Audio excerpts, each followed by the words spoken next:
back to Race for Vets. Do appreciate you being out here or later on watching this.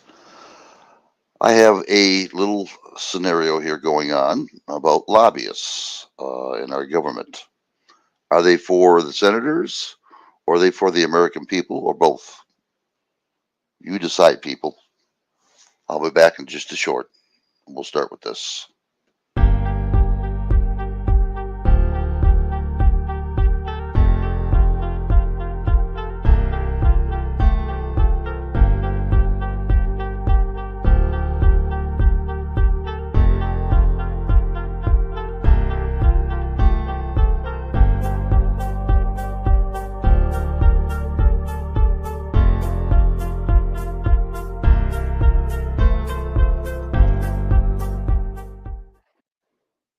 Welcome back again, everybody.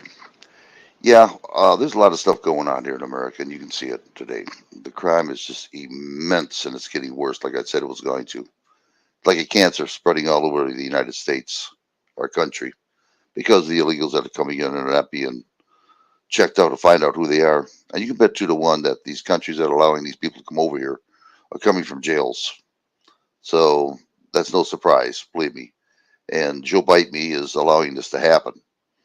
At the same token, we're going to be running out of gas, natural gas, as you already know why, because of Biden is compromised by China and Russia. They're having an investigation with his family right now about it. We'll see what happens. If they do find his family guilty, they should put him in jail, not just kick him out for being president.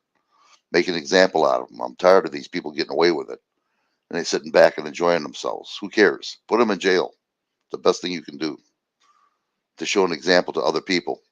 Just, going through the court system, spending millions of dollars on our taxpayers' dollars and just letting them go. It's ridiculous. If that would be you or me, we'd be in jail by now. And we would be. No ends about it. We'd be in jail like crazy. Anyway, my focus today is on lobbyists and how great they're doing for the American people. I'm telling you. I mean, can you feel the love of American people? I mean, seriously, can you really feel it? I mean, why do we have lobbyists going to Congress, the senators, the White House? I mean, what is the deal here?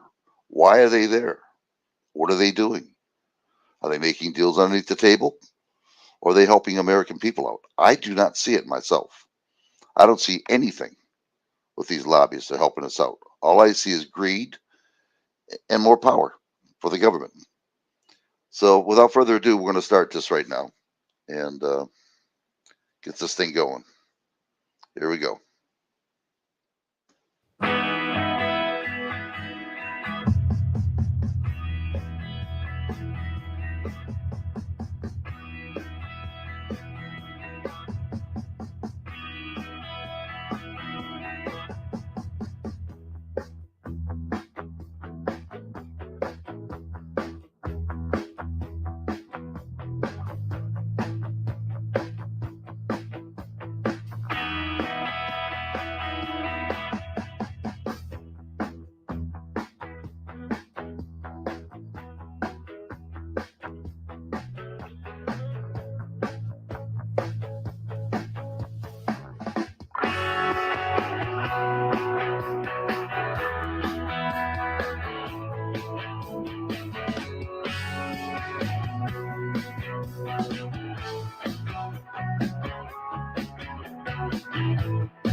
$3.5 billion were spent on political lobbying in 2019 alone. What's more is that political donations that funded presidential campaign ads topped $14 billion. These astronomical sums are not reserved for the highest echelons of federal politics either. Every year, vast fortunes are spent on influencing policy decisions from the Oval Office and Congress all the way down to local city councils. But why is this allowed? Political lobbying combined with huge campaign contributions from wealthy individuals and companies has started to seem tantamount to bribery, where the best interests of the voting public are seconded to those who write the biggest donation check, fundamentally undermining the democratic process, right? Well, it's time to defend the indefensible by learning how money works to influence politics and why we should want it to stay like this. Now, before we get into the actual arguments in favor of political lobbying and campaign contributions, we need to get one thing out of the way. That is, that all of this is the law. The First Amendment, as discerned by the U.S. Supreme Court, protects politicians and their supporters' right to speak freely on political issues and in support or opposition of political individuals, parties, or ideas. The right to free speech extends to using any legal means necessary to promote those ideas as loudly as possible. Now, whether spending money really counts as a form of speech is still a bit contentious. But hey, the Supreme Court, with the decisions in the landmark Citizens United and Buckley v. Valeo cases, have kind of expressed that money in politics is a form of speech. Setting all that aside, let's explore why, constitutionally mandated or not, this whole process might still be a really good thing. So, to get started, we need to make a distinction between political lobbying and political donations, because they are two separate things. Political donations are pretty straightforward.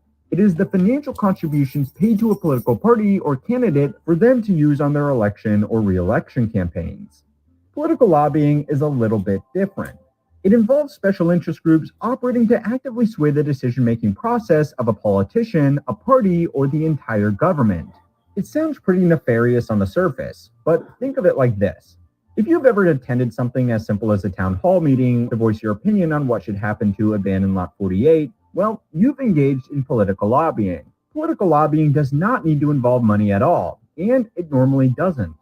But the larger special interest groups that take lobbying much more seriously will normally be funded by large institutions or extremely wealthy individuals. This money will be used for a few things. It will normally be used to create some kind of awareness about the group. It will be used to pay off office facilities, and it will be used to pay the salaries of people that basically turn complaining in a public forum into a full-time job. Of course, this money can also be used for donations. Now, technically, this can't be transactional. An agreement of something like $200,000 for a yes vote on an upcoming bill, that would be illegal. But that's where the marketing from earlier comes in, because lobbyists really walk this rule right up to the line.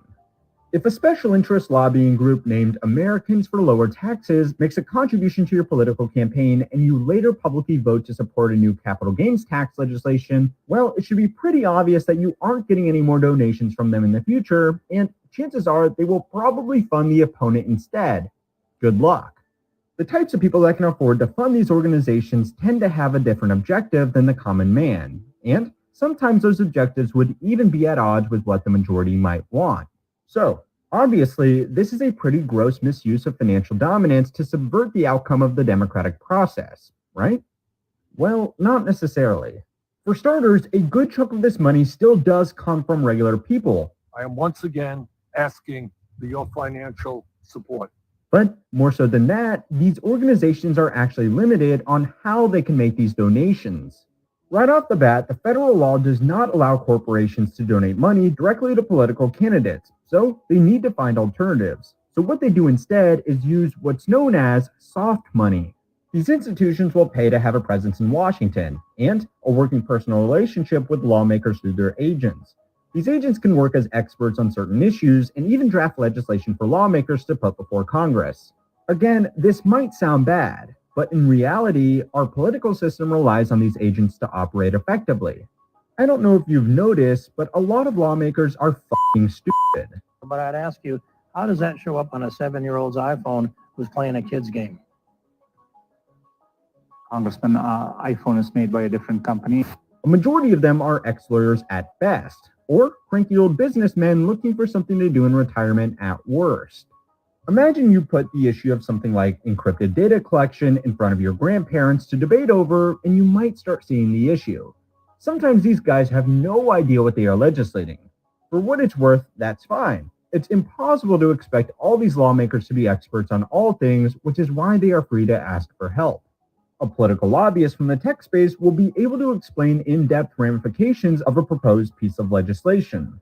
They will also be able to speak about this using the kind of legal jargon that only lawmakers, lawyers, and judges really understand, but is still important for creating robust legislation.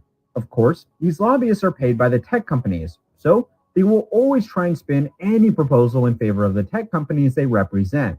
But lawmakers know this, and a good ongoing relationship requires a bit of honesty from these lobbyists. Otherwise, these politicians aren't going to ask for their help anymore.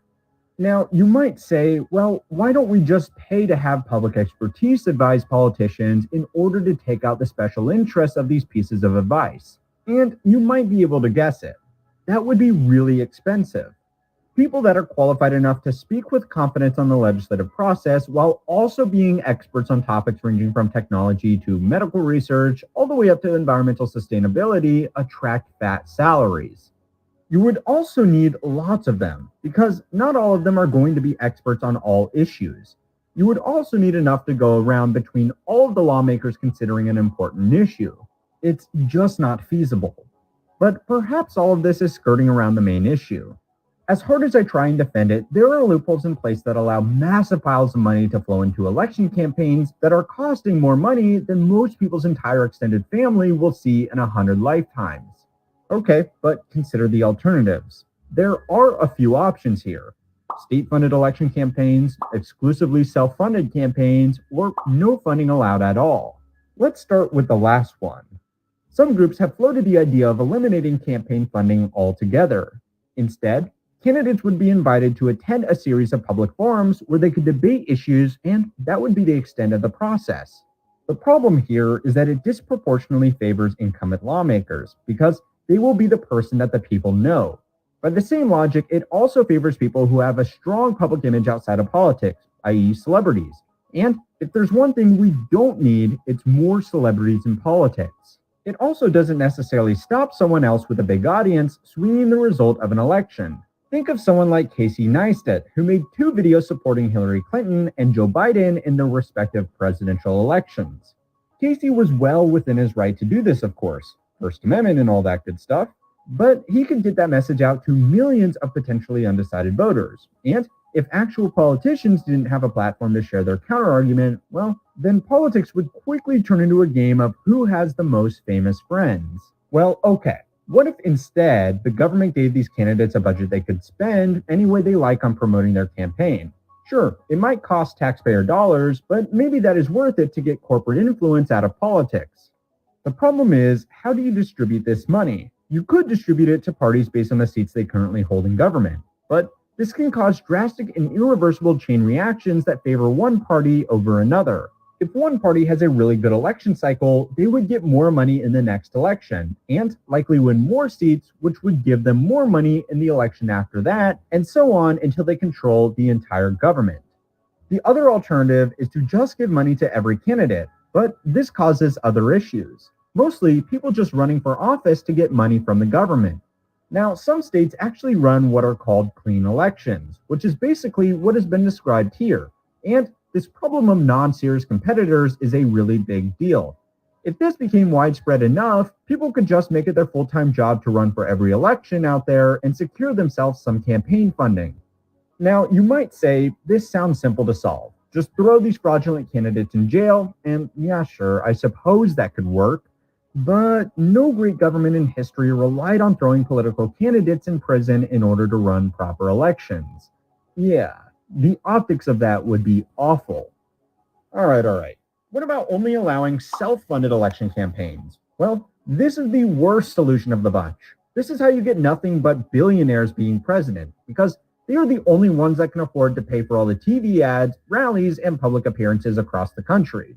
The current system of political lobbying is far from perfect. And yes, there do look to be some policy decisions made in the past that work more to secure political funding, more so than acting in the best interest of the public. But as the great Winston Churchill once said, it's the worst system of government, except for all of the alternatives. This was the second video in our series of defending.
Big banks once again write their own rules. Unchain Wall Street. They're gonna put you all back in chains. Well, here's another nice mess you've gotten me into.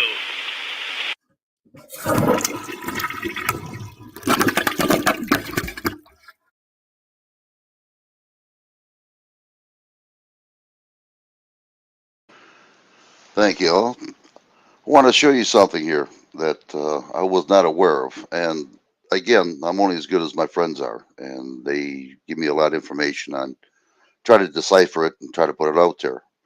If it wasn't because of new guru and Frosty and other people out there, I wouldn't have the ability to do what I'm doing right now.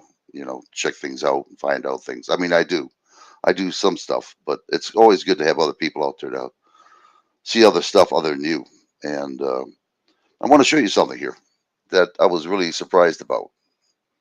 The word government. Does anybody know the word government, what it really means? Seriously, and you can check this out if you want to yourselves. I was shocked to see this. But the word government means, and I'll put it a little bigger. There you go. Government means to control the mind. The word government actually means mind control. Check it out yourself. Mind control. And that's exactly what they're doing to American people today. Mind control. Through the television, radios, everything else. You know, got to do it for democracy. There's no democracy for us American people anymore. The only ones that are getting democracy are the rich people, like your news media, your radio stations, your Hollywood weed people, you know, your sportsmen, athletic people, and naturally the government. But this is what kind of stuff is going on right now. And us Americans, we're going to be just taken away and just thrown aside. They don't care anymore. All it is now is strictly greed and everything else they can possibly do. I mean, I don't know about you, but I don't feel the love here with the government. I don't. And the only ones that seem to be making money are people in politics, athletics, sports, Hollywood, radio, television, and they're all lying to us. Every stinking one of them. It's unreal. You have two choices here, people. Well, actually, three. Vote correctly, and hopefully you get somebody in there who cares about America, or get off the grid. Get off American grid. Just be self-efficient if you can do it. A lot of people can't do it. I can't, but I'm being prepared for what's going on. I'm trying to figure every scenario they can do to us for a while. Buy a lot of food, buy a generator, get a lot of gas, whatever you can do. Get some stable, put in your gas so your gas doesn't get weak. You know, just little things. Learn how to heat your home in case something happens with our natural gas. And that's all you can do. I mean, you can't do anything else. So you have three options here. And it's up to you people. I can give you the idea, but it's up to you to do it. We've been domesticated. In other words, a lot of our teenagers, you ask them, hey, where do you buy food at? At the store. Where's the store get it at? I don't know. They have no knowledge of what's going on, especially the Generation Z. We might be getting into a war yet. North Korea just shot another missile. So I don't know what's going to happen here. It's getting a little bit in depth here, but it's not going to turn out right. And if you Americans don't want to stick together, shame on you. You know, I'm trying my best out here to show you what's going on, to protect yourself as much as you can. I even talk to people out in the streets. People who don't want to listen, I walk away. People who do want to listen, I talk to and I explain to them, and I show them on my cell phone. YouTube should be out here to help people, not to argue, bicker, or anything else, because we're all going to be in the same boat in a little while. And it's going to take a miracle to get us out of this mess. And this was all done purposely. And you can bet 2-1 if there is a war. Like I said, they're going to be in Cheyenne Mountain hiding. The same people that caused all this trouble are going to live. But we're going to die. And we will if there's a nuke. Believe me. And if that doesn't happen, well, you know, got to have to on our energy. It's pretty bad when Biden, who was compromised by China and Russia, gives China our oil. That's bull. I mean, this is all done by design. They want America to fall. They want Americans to fall. They don't care about Americans anymore. We're not American first anymore. We'll weaken our military. We're depleted in our ammunition, our equipment. We're giving all our money to Ukraine, which we're going to lose anyway, the war. There's no doubt about it. And what amazes me, American people just don't care until it happens to them. And when it does, is going to be such a mess out here. It's going to be unreal. And you too, until they take it down. It's coming, people. I'm telling you. I'm not out here for my health.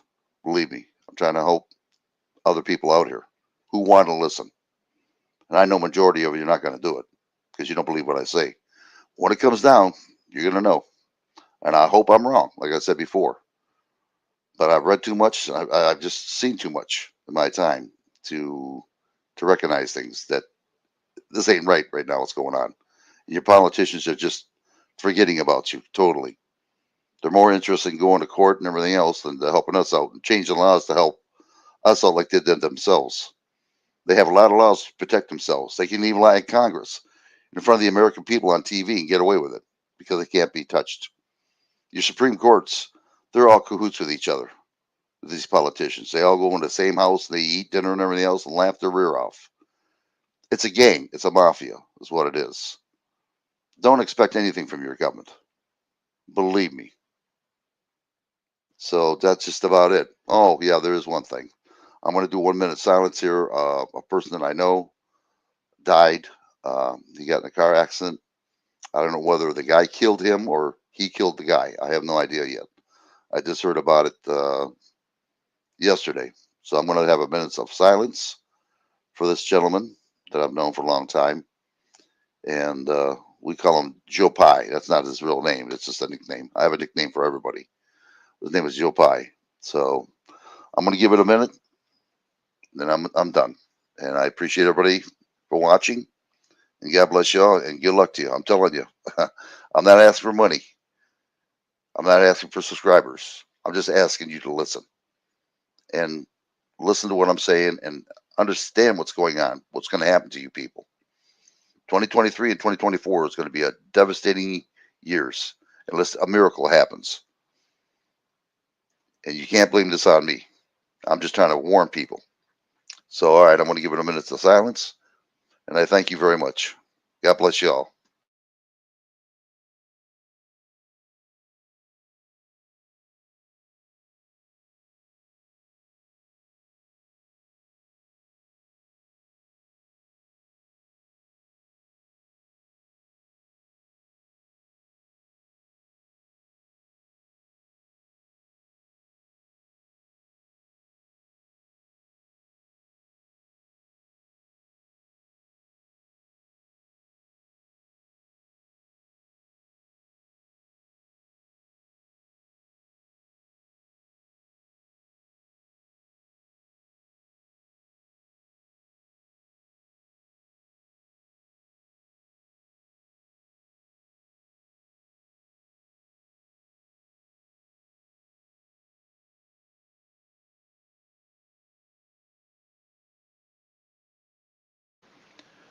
Okay, everybody.